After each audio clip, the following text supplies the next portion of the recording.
আমাদের বাঙালিদের সবচেয়ে বড় সমস্যা হচ্ছে আমরা অতীত খুব দ্রুত ভুলে যাই। দেখেন আপনি জুলাইয়ের সেই প্রেক্ষাপটকে আপনি ৮ মাসের ব্যবধানে হয়তো ভুলে যেতে পারেন বা ওই ঘটনাগুলো ম্লান হয়ে যেতে পারে।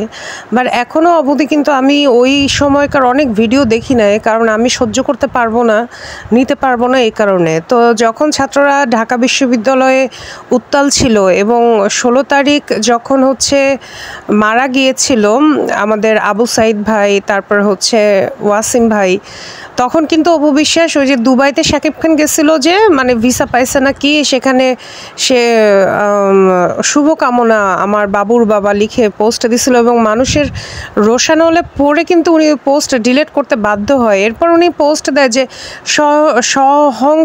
সহিংসতা কাম্য নয়। তো আমার কথা ওখানে ছাত্ররা মারা যাচ্ছে, আপনি কোথায় তাদের পক্ষে কথা বলবেন? উল্টা আপনি তাদের আন্দোলনকে সহিংসতা হিসেবে আখ্যায়িত করে আপনি পোস্ট দিলেন। আপনি কি এগুলোর মানি জানেন না কি বলতেছেন? এরপরে উনি হঠাৎ করে আর কোনো কথা নাই, একদম ওই একটা পোস্ট দিয়ে উনি চুপচাপ হয়ে গেল। ওইটা কিন্তু ইনডিরেক্টলি উনি ছাত্রদের উপরই দায় চাপালো।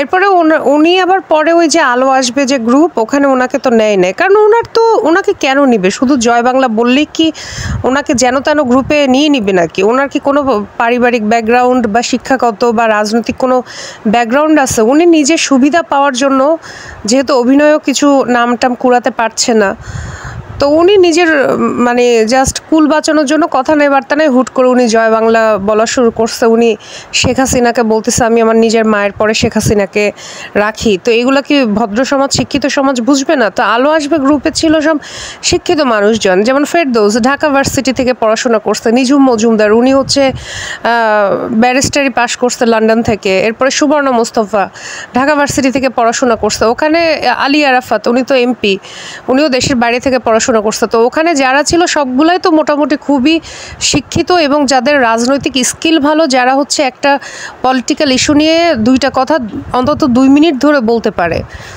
এখন ওনার মতো মাথা মোটাকে যে কিনা এক সময় এক কথা বলে, নিজের ধর্ম থেকে শুরু করে, নিজের এক্স হাজব্যান্ড থেকে শুরু করে, এক্স হাজব্যান্ডের পরিবার থেকে শুরু করে সবাইকে নিয়ে, এমনকি নিজের সতীনকে নিয়েও যে এক সময় এক কথা বলে। একবার বলে বুবলির কোনো দোষ নেই, ও বেচারি তো জানতো না, এখন আবার বলতেছে বুবলিরই সব দোষ। একবার বলতেছে বিয়ে করব, পাত্র দেখা হচ্ছে, এভাবে তো সিঙ্গেল থাকা যায় না। আবার বলতেছে না আর বিয়ে শাদী করবো না, বিয়ে মানুষ কয়টা করে, এই সে কথাবার্তা। তো এগুলো বলে টলে এখন তো ওনার মতো মানুষকে কি ওই চ্যাট গ্রুপে রাখবে নাকি? ও মা, যেই ওই চ্যাট গ্রুপের চ্যাট ফাঁস হলো অমনি সে বলতেছে আলো আসবেই, বুঝাচ্ছে যে সে আসলে ওই গ্রুপে নেয়। এত ফানি ক্যারেক্টার, পোল্ট্রি নেওয়ার তো একটা সীমা আছে। এখন এই পোল্ট্রিগিরি করে তো লাভ হইল না। এগুলো আমরা কি বোকা? আমরা কি বুঝি না? আমরা কি বোকা নাকি? আমরা কি বুঝি না? এই অপু বিশ্বাসকে খুব শীঘ্রই শ্রীঘরে পাঠানো হোক, লাল দালানের মধ্যে পাঠানো হোক একদম। ওখানে গিয়ে ওনাকে না হলেও 1 বছর 2 বছর আটক রাখা হোক, যেভাবে পলক ওদেরকে রাখা হচ্ছে। ভাই আমরা একটু শান্তি পাই, আমরা একটু মুক্তি পাই। ওনারা এই ব্যাগর বকবগানি তাহলে আর আমাদের আর শুনতে হবে না। সোশ্যাল মিডিয়াটা একটু পরিষ্কার পরিচ্ছন্ন থাকবে বলে আমি মনে করি।